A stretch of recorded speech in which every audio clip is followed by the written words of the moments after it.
At 0100 hours on the 23rd of October 1942, the 305th Infantry Division's Kampfgruppen attacked earlier than the other formations in Seilitz's corps, and they went nowhere, which was not a good omen for things to come. At 0300 hours, the 768th Rifle Regiment counterattacked into the area north of Hall 5. The 305th Pioneer Battalion, currently in Hall 5, fired back at them and lobbed grenades. Then the 344th Rifle Regiment assaulted Brandt's forces in Hall 4.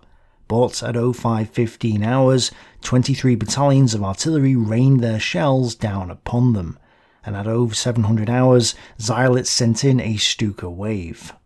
This pummeling of the Soviets continued until 0815 hours when the German main attack went in.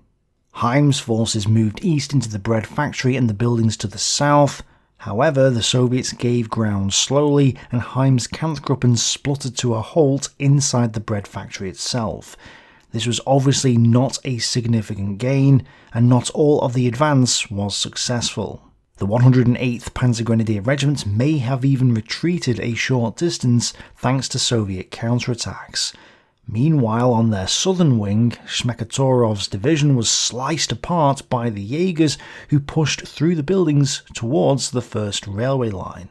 Their southern wing managed to cross the tracks, but then the attack ground to a halt way before the second line, under heavy fire coming from the Red October factory. Schwerin's division, though, crashed through the Soviet positions, routing the 112th Rifle Regiment's forces and split the 120th Regiment in two. The Germans then advanced past the second railway line and into the Red October factory by the late morning. Hall 5 was quickly taken and Hall 5A was bypassed and surrounded, at which point all communication was lost with the German troops in the depths of the factory. Schwerin tried to get back in touch with his subordinates, with the higher commands breathing down his neck, but it was only at 1600 hours that the situation was clarified.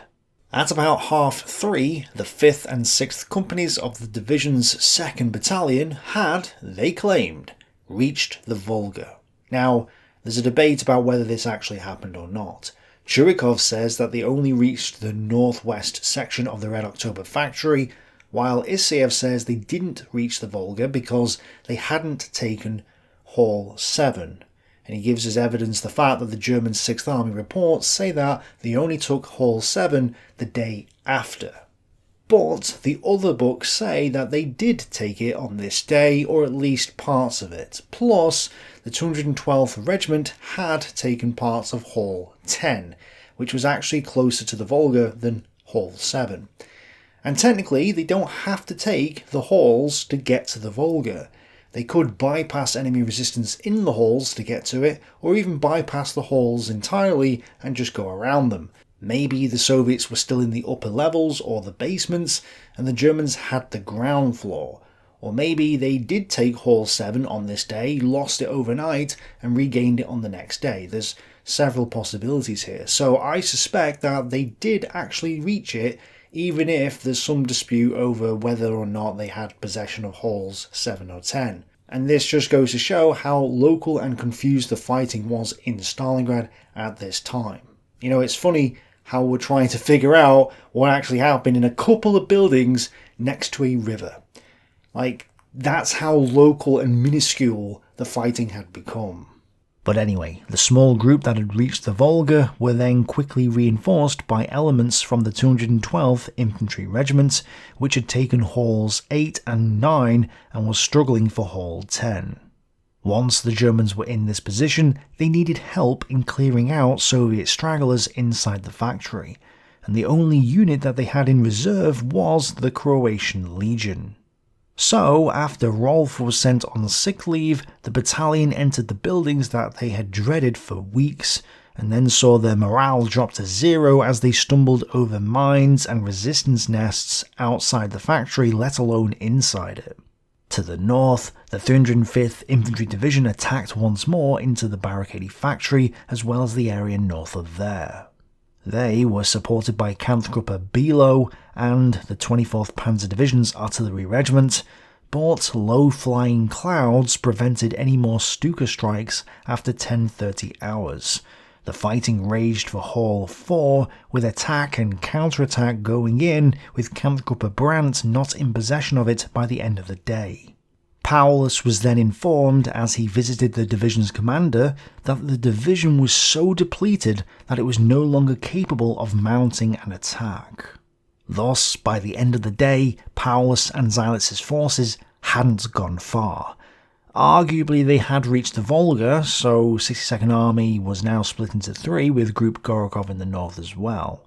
Chuikov also believed that his army had suffered 60% losses for the day's action and had no reserves to send into the line. Somewhat confirming this assessment, the 193rd Rifle Division's 2 regiments had lost as much as 70% of their strength in their action against the 54th Jaeger Regiment. The problem, though, was that the German victory in the Red October factory had also come at a heavy cost to the 79th Infantry Division. They had lost 83 officers and men killed, 364 wounded, and 1 missing in the day's action.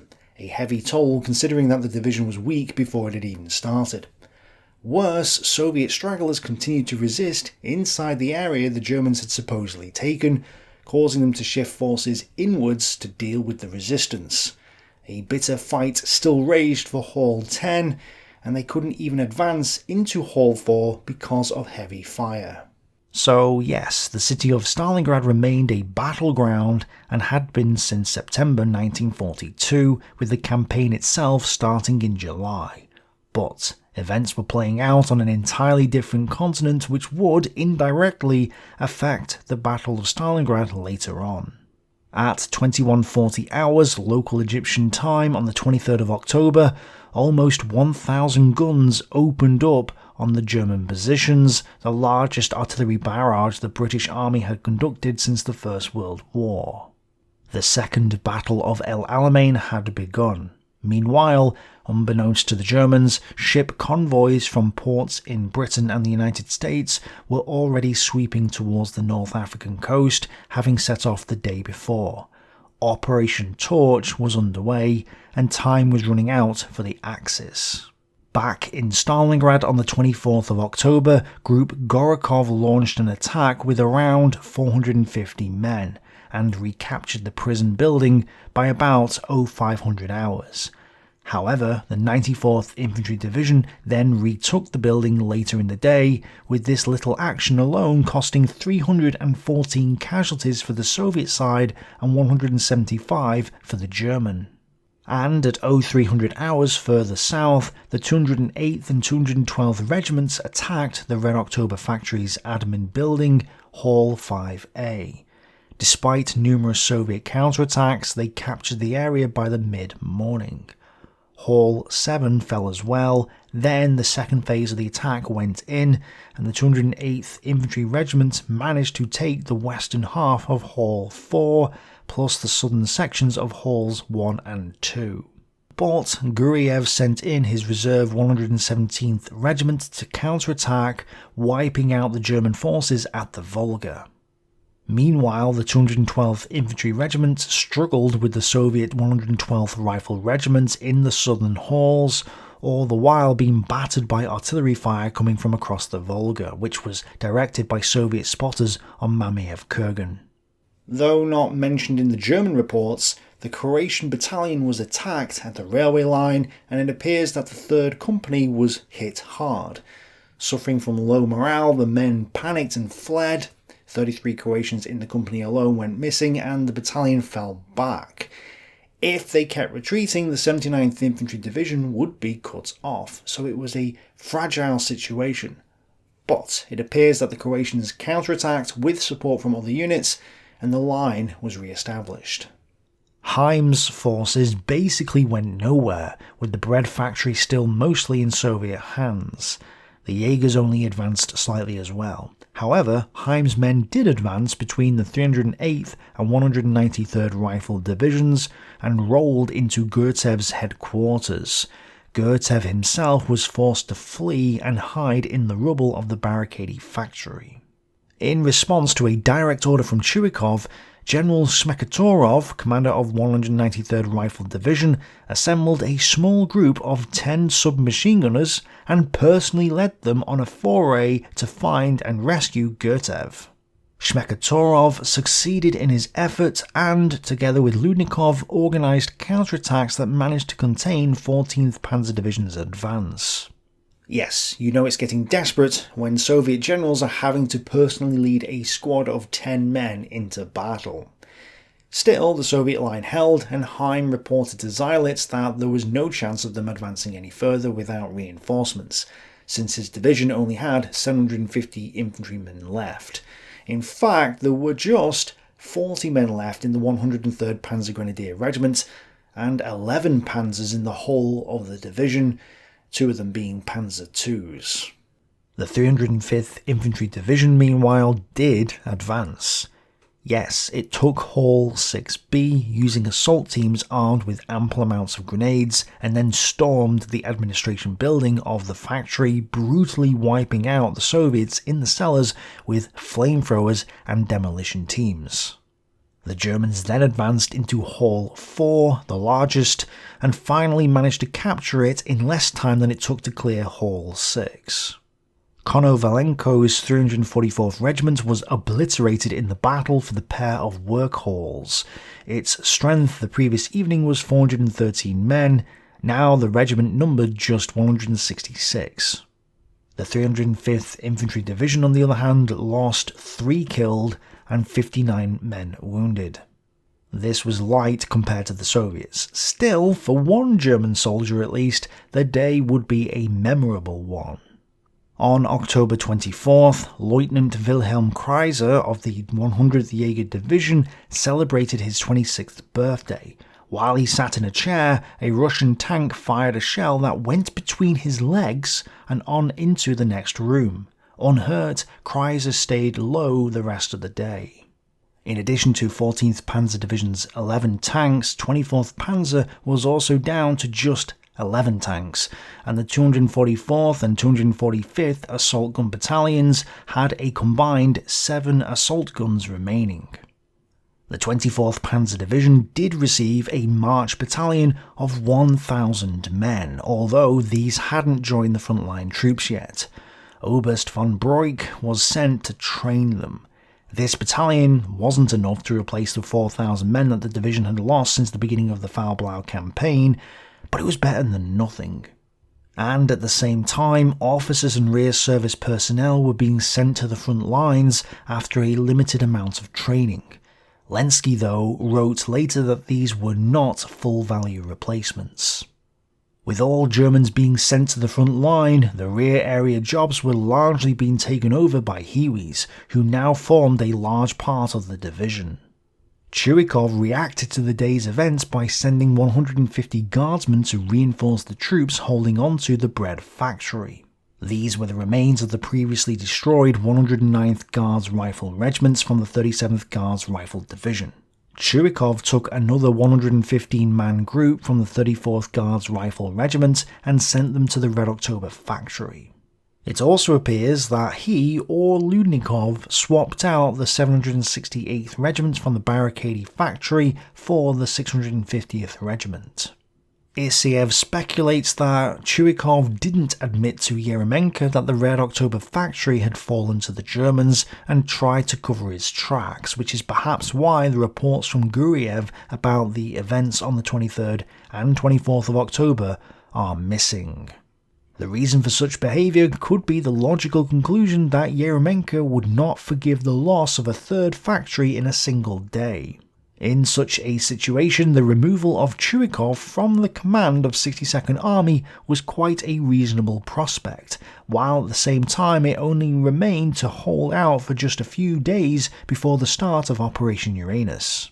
Chuikov reported that his divisions only had a few hundred men in each, with the 37th and 39th Guards Rifle Divisions now out of action.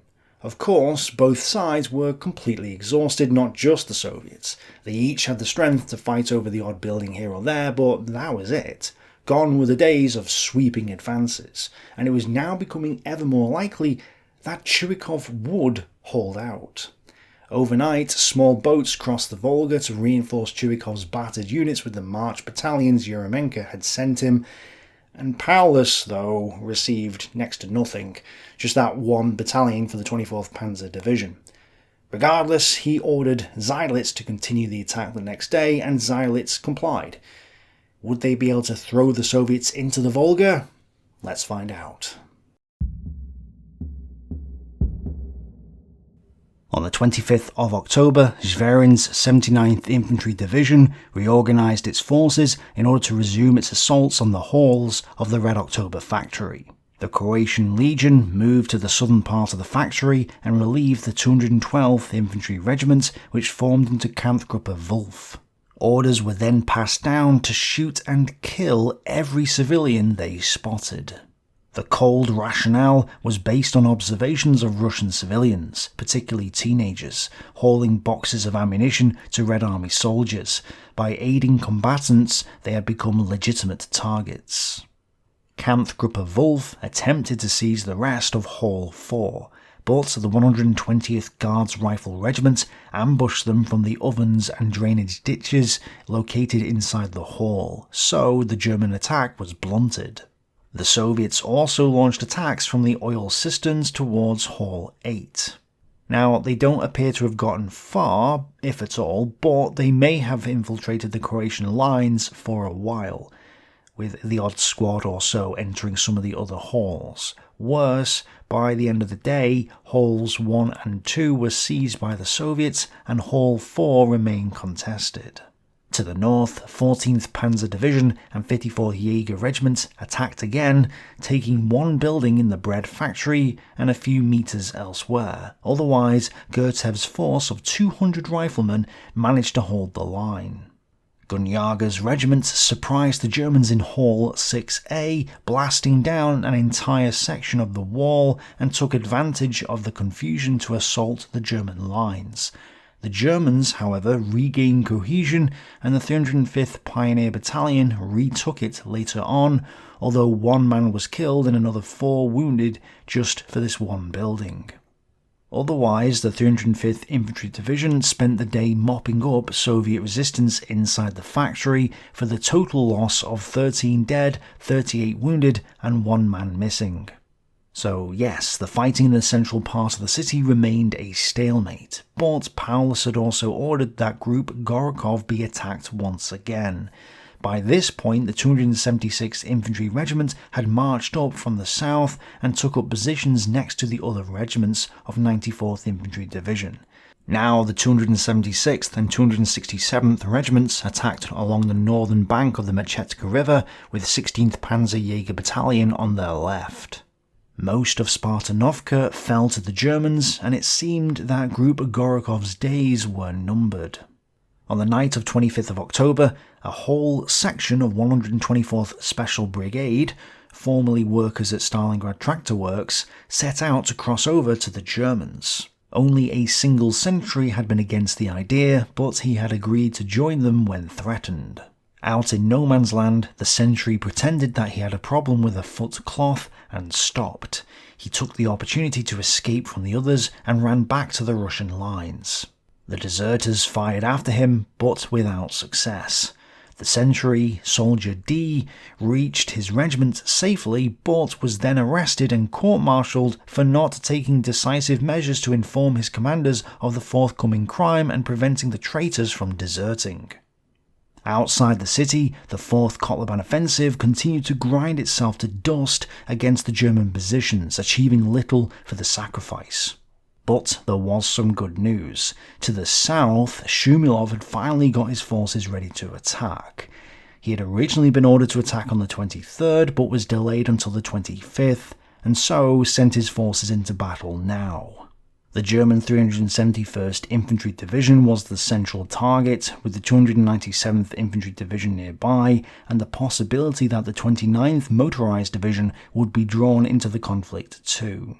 After the attack, the 64th Army reported that they had struck into Kuporoznoye on the first day before being halted. This wasn't entirely true. They would reach the village on the 27th and take the southern part of it, so I may as well show you that advance now, But it wasn't on the first day that they did this. Also, they claim that the Germans sent in a lot of reserves, and that's why they didn't go anywhere after that. However, this isn't true at all. The 371st Infantry Division had moved its 669th Infantry Regiment to block the Soviet advance, which was then reinforced by one battalion from the 523rd Regiment of the 297th Infantry Division. But no, Shumilov hadn't drawn German reserves away from Stalingrad, and his men had suffered heavy losses as well. Back north on the 26th of October, the final attacks went in against the German 8th Army and 14th Panzer Corps. The Soviets had barely moved anywhere over the previous few days, and the attack was so poor that the OKW didn't even mention the attacks after the 23rd of October. Rokossovsky knew that any more attacks would be useless, and so, with the Stavka's permission, ended the attack. The 4th Kotlebane was over, and Glantz summarises the entire affair. As futile as they were, the assaults by Rokossovsky's 24th and 66th armies were designed to prevent 14th Panzer Corps from transferring any additional forces southward to participate in the fighting in Stalingrad's factory district. However, given the reduced strength of 3rd and 60th Motorised Division's forces defending the corridor north of the city, neither of them could have provided significant reinforcements to Zajlitz's 51st Corps. In this sense, then, Rokossovsky's attacks were useless and costly gestures. Therefore, it's probably a good time to assess all 4 of the Kotlebane offensives and ask, were they worth it, or were they a complete waste? Not including the 26th of October, so just the period from the 20th to the 25th, the 66th Army alone lost 15,080 casualties during the 4th Kotlebane offensive, and the 24th Army had lost more besides. The 1st Kotlebane offensive resulted in about 88,000 casualties, the 2nd incurred another 80,000, and I don't have the figures for the 3rd Kotlebane, but it must have been somewhere in the region of 20,000 at least. So the total number of Soviet casualties was probably at least 210,000 men for all 4 Kotlebane offensives, not including the Kotlebane counter-offensive which came before the others. This was not far from the roughly 289,000 men that would later be trapped in the Stalingrad pocket. Arguably, the Kotlebane counter-offensive and all 4 of the Kotlebane offensives were sent in before the Soviets were ready to launch them. They were also attacking across open ground against veteran German formations which were dug into fortified positions and had total air superiority. It's no wonder that historians have gone ahead and blamed Zhukov and or Stalin for just wasting their men in futile missions like these. However, there is a counter to this view. The Kotlebane counter-offensive attacked the Germans just after they had reached the Volga and succeeded in cutting them off for a short period, and arguably prevented a Panzer Corps from entering the city. Yes, the first Kotlebane offensive was launched before it was ready, but it should be clear from watching this series that the desperate situation compelled the Soviets to attack in that case. They felt like they had to attack because they had to delay the Axis advance on Stalingrad. Essentially, they were reacting to the events and believed if they didn't take the pressure off the 62nd Army, then Stalingrad would fall. So this was a conscious decision. They knew they were leading their sheep to the wolves, but they had to do so because they felt that they had no choice. The cost, of course, was 88,000 casualties. And while it is tempting to blame Zhukov or Stalin for being over-eager in wanting the attacks in the first place, within the proper context, we can understand why Stalin and his generals did what they did. They didn't just send these attacks in before they were ready because they just wanted to callously waste the lives of their men. They did it because they thought a delay would cost them the city of Stalingrad. And the same rationale applies to the 2nd, 3rd and arguably the 4th Kotlebane offensives, although as time progressed it becomes obvious to us, at least in hindsight, that they weren't really helping Chuikov out much if at all. I will point out though that the 2nd and 3rd Kotlebane offensives caused Paulus to shift his forces onto the northern part of Stalingrad in order to relieve the pressure on 14th Panzer Corps. The Orlovka salient was a thorn in their side and needed to be dealt with, and this was the reason why the central part of Stalingrad, where Pavlov's house was, wouldn't fall to the Germans. By the time of the 3rd and 4th Kotlebane offensives, it's difficult to say that these attacks really impacted the fighting in the city of Stalingrad itself. But at this point, the plan for Operation Uranus had been formed, and the priority had changed. They knew that they would attack the Romanians on the flanks of the 6th Army, and so actively wanted to trick the Germans into thinking that they would continue to strike at Kotlebane in the future, continuously choosing a shallow envelopment, not a wider envelopment, as they eventually did. So, there's method in the madness. Perhaps the Kotlebanes weren't a total waste of life after all. But that said, they were costly adventures which ended up being nothing other than a distraction to the main event. So I'll let you decide if the Kotlebane offensives, either all of them or just some of them, were worth the extreme cost of lives just to distract the Germans into thinking that the Soviets were not capable of a major offensive on the Don front. Let me know in the comments below. Back in the city, the fighting raged on the 26th of October, with Seydlitz continuing to throw his weakened units into battle. But the 226th Infantry Regiment, which had previously been sent north, now arrived, and Schwerin immediately sent it into the Red October factory. It fought to capture Halls 1 and 2 from the 120th Guards Regiment, and would be engaged in this fighting until the next day. The bread factory also finally fell to the 14th Panzer Division. Then, on the 27th, Heim formed Kampfgruppe Stempel from the remnants of the 103rd and 108th Panzer Grenadier Regiments, and, now freed from the bread factory's buildings, 14th Panzer Division shattered the Soviet line, raced ahead, and gained a small foothold on the Volga's bank. The Germans then pushed the Soviets back in both directions and eventually moved into the fuel tank area, where a battle raged on the afternoon of the 27th to the north of there. Stempel asked for additional reinforcements, but unfortunately the only men that the 6th Army had spare were a few 18 and 19-year-olds who hadn't fired a shot in anger before. They were sent down and were all killed or wounded shortly afterwards. The Soviets then counterattacked after dark with the 650th Rifle Regiment, which was so depleted that it had to deploy its headquarters clerks as infantrymen. Still, they succeeded in pushing Stempel away from the Volga. Chirikov was desperate at this point and so decided to organise a counterattack with a dozen staff officers and rear service personnel, plus 30 soldiers discharged from the medical centres, reinforced by 3 broken down tanks that they'd managed to repair, and he threw this force between Smekatorov's and Guriev's divisions. According to Chirikov, they took out 3 German panzers and some trenches, but this seems a bit too fantastical to be true. More likely, this force achieved a small local success, if it even happened at all. Further south, the 226th Infantry Regiment finally managed to take Halls 1 and 2 after 2 days of bitter combat, but they were still engaged in Hall 4, which simply refused to give in despite the use of Stukas, artillery, mortars, rockets, and flamethrowers.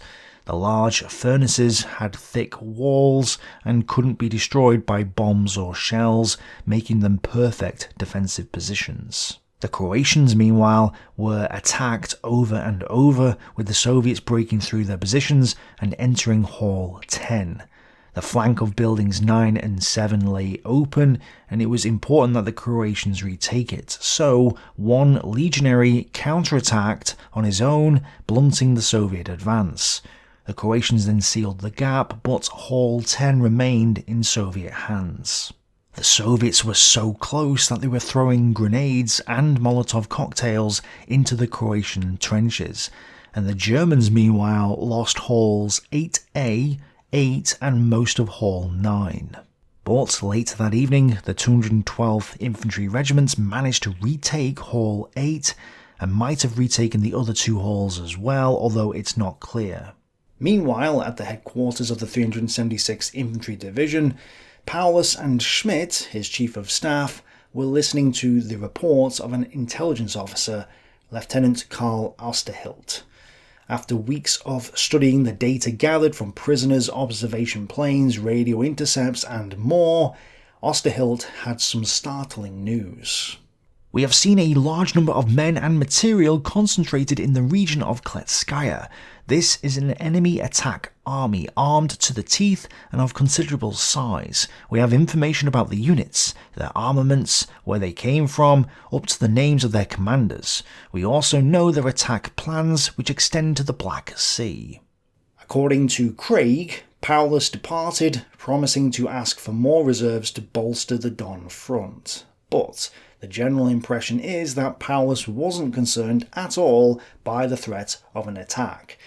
This contrasts nicely with Colonel Adams' account, where he makes it clear that Paulus knew what was going on. Apparently, they stood in front of a large map of the region displaying the positions of the troops, and General Paulus put one hand on the northern mass of enemy troops, the other on the southern, and then he pushed his hands together as if shutting a trap. What lay inside the trap, what was cut off by the arms of the trap, was us, our 6th Army. Paulus apparently said, Stalingrad could become the 6th Army's Cannae. So, which is it? Does Paulus know what was about to happen, but was powerless to persuade Hitler of the danger, as Adams suggests? Or is it that Paulus had no clue what was about to happen because he dismissed his intelligence reports, as Craig suggests? Clearly it can't be both. Apparently, the Romanian general Dumitrescu had also recognised the Soviet build-up, and his assessment had been forwarded to Hitler, and if true, it seems incredibly unlikely that Paulus wouldn't have known about the issue. Paulus had previously requested that his troops be withdrawn from Stalingrad, and Adams says that he requested it again in November. More likely, if Lieutenant Karl Osterhilt had briefed Paulus on the situation, Paulus merely absorbed the information and proceeded to request more reinforcements. The reason he may not have reacted much to Osterhilt might be because he probably didn't want to show his anxiety about the situation to a junior officer. So that doesn't mean he didn't grasp the information or dismiss the reports, only that he was holding his cards close to his chest. But there was some good news for Chuikov. Because the Germans were just 400 metres from the landing stage, and because the last lifeline of the 62nd Army was threatened, Yeremenko finally decided that more reinforcements were needed. This time he sent Sokolov's 45th Rifle Division to Chuikov. The division had 6,400 men at this time, which was less than it should have had, and while Sokolov was a veteran, his men were green, and there weren't enough rifles available to equip the entire division. So, as usual, the rifles that they did have were only enough to equip a few battalions, which were then sent across the river that evening under a hail of machine guns, Stukas and artillery fire. Yes, the Soviets were, once again, sending their reinforcements into battle piecemeal. And this wasn't a smooth crossing. Airstrikes and artillery had destroyed the landing stages on the western bank, and when the first two battalions from the 45th Rifle Division reached the shore, they were sent to reinforce the 193rd Rifle Division. When these troops went into the attack, a brutal fight occurred in the area, but the German line held, and according to the 62nd Army's own report, by the end of the day, these two battalions had lost up to 70% of their personnel. 70% of 1,588 men is 1,112 men. So, 1,112 men were either killed, captured or wounded from two battalions on their first day of battle, leaving just 476 men left. However, Isaev says it was only the 1st Battalion of the regiment that lost 70% of its men, so maybe the 2nd Battalion didn't suffer quite as badly. Either way, it's no wonder that Chuikov also moved the 6th Company from the 1045th Rifle Regiment to reinforce the 895th Regiment's defences. Heavy losses aside, these moves managed to stall 14th Panzer Division on the 28th of October. The fighting continued elsewhere, with the Germans trying their best to clear out the Barricade and Red October factories.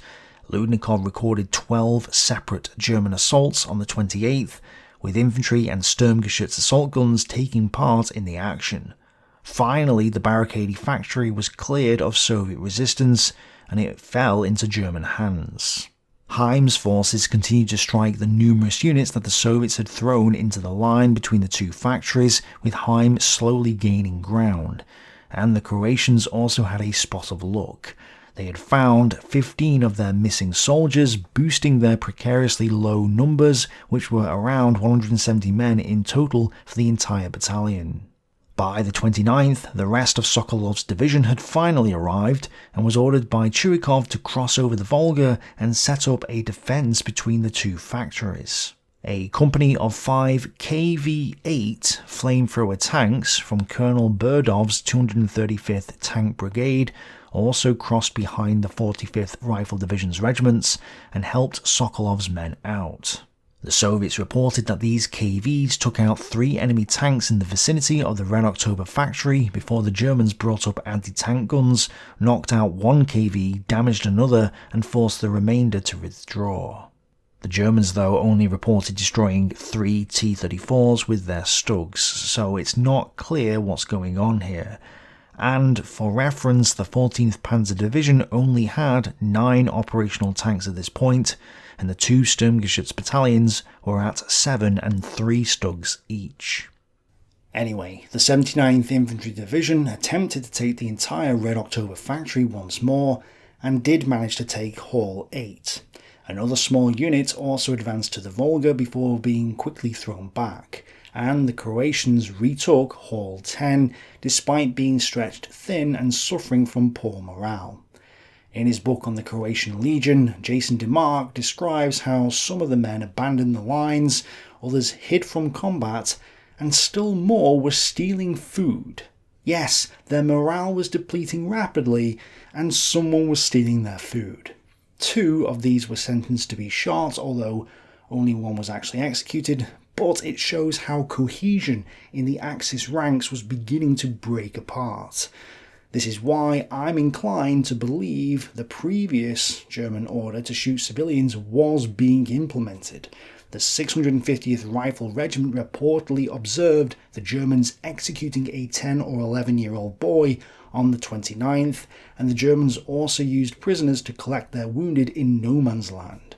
Ludnikov also reported that the Germans used civilians as human shields in one attack in the factory area. So yes, the fighting seems to have gotten more brutal as it went on, and next time we'll hear another story about a silly waste of lives that occurred during the battle. Although from our perspective, it's an interesting tale that can only be described as epic in nature. So, we'll see what this epic natured battle is next time. Thanks for watching, bye for now.